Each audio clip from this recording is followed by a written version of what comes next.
Hello everyone. Today I'm gonna read for you a story about Gratitude is My Superpower by Elisa Ortega. Let's get started.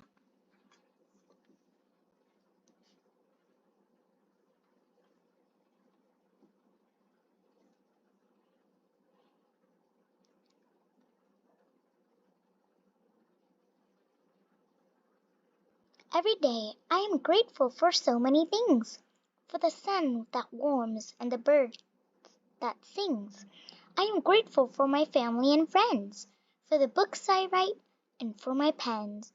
I am grateful for the raindrops and the beautiful rainbow, for the trees and flowers, and for the first snow.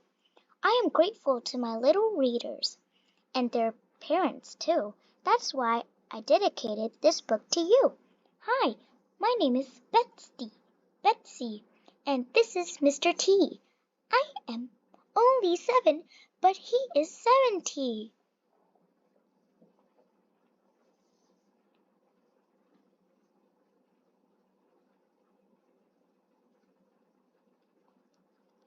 You wouldn't know to look at him. He never seems to age. He slowly moves around the house and doesn't have a cage.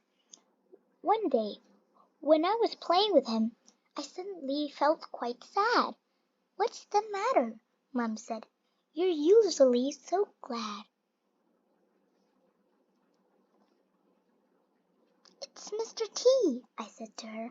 I think there's something wrong. To carry that big house all day, he has to be so strong. Do you think it stops him from having fun like me? I never see him run or jump as happy as can be. Oh, my dear, you mustn't worry. Mr. T is fine. Turtles have different needs in life. They're not like yours or mine. The nature of a turtle is harmless, quiet, and shy. They love to hide inside their shells when people pass them by. So Mr. T is very grateful for everything he's got, which means he doesn't worry about things he has not. Let's play a game together, Mom said. I call it Gratitude. It'll help you understand Mr. T. Are you in the mood?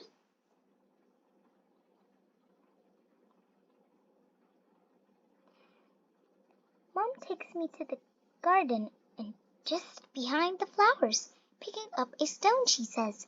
This has superpowers. Every time you're upset, when things don't go as planned, you take out your gratitude stone and hold it in your hand. The stone will work its magic and soon you'll begin to see. Everything that's happening is how it's meant to be.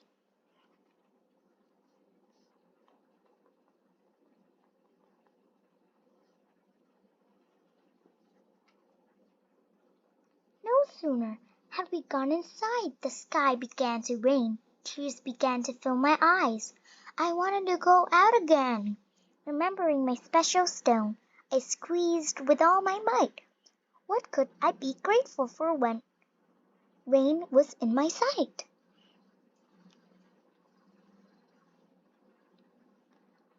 But just then I remembered, without it, plants won't grow, fish won't live in the sea, and rivers won't flow. Thank you, sky, for raining. You're really rather clever. Now I know the job you do. You can rain whenever.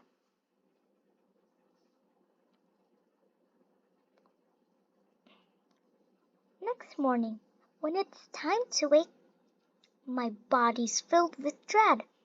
Going to school is the last thing I want. I'd rather stay home instead. Beneath my pillow is my stone.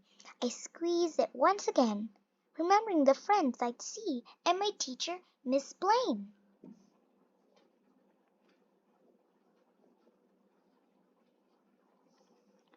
At school, I had forgotten today was sibling day. I don't have any siblings, so I didn't know what to say.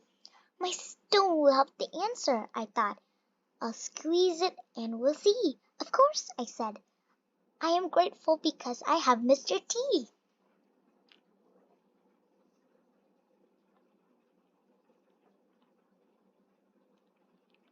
At dinner time, it worked again. When Mom put down my plate, no yummy cake but rice and veg, which I didn't appreciate.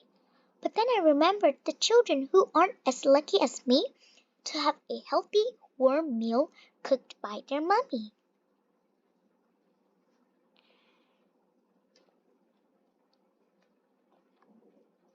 At bedtime, when I'm not tired and want to play instead, I'm grateful for my turtle PJs and warm and cozy bed.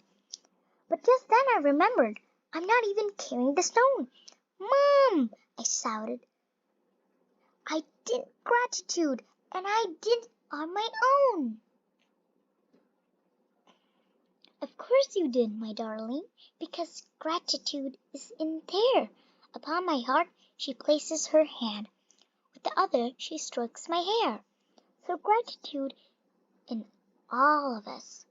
I said, and all we have to do is stop and think how thankful we are instead of feeling blue.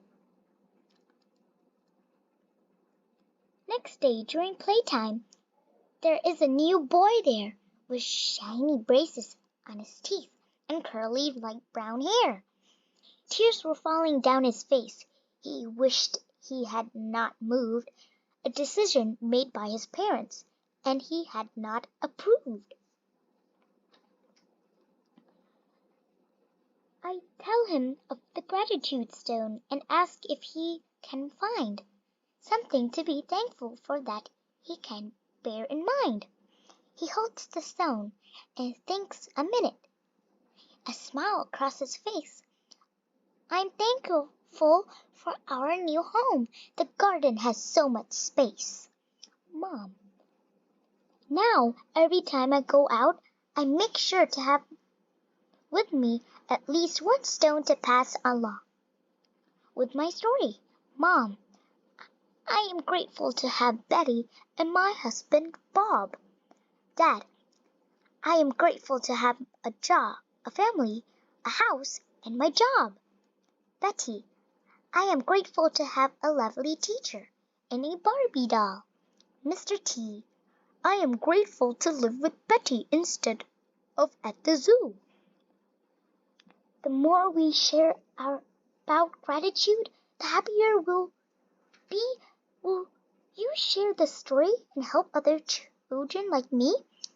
Alyssa Ortega, I am grateful for my little readers and their parents too. Leo, I am grateful to have football boots and a soccer ball. Thank you for listening to my story. The end.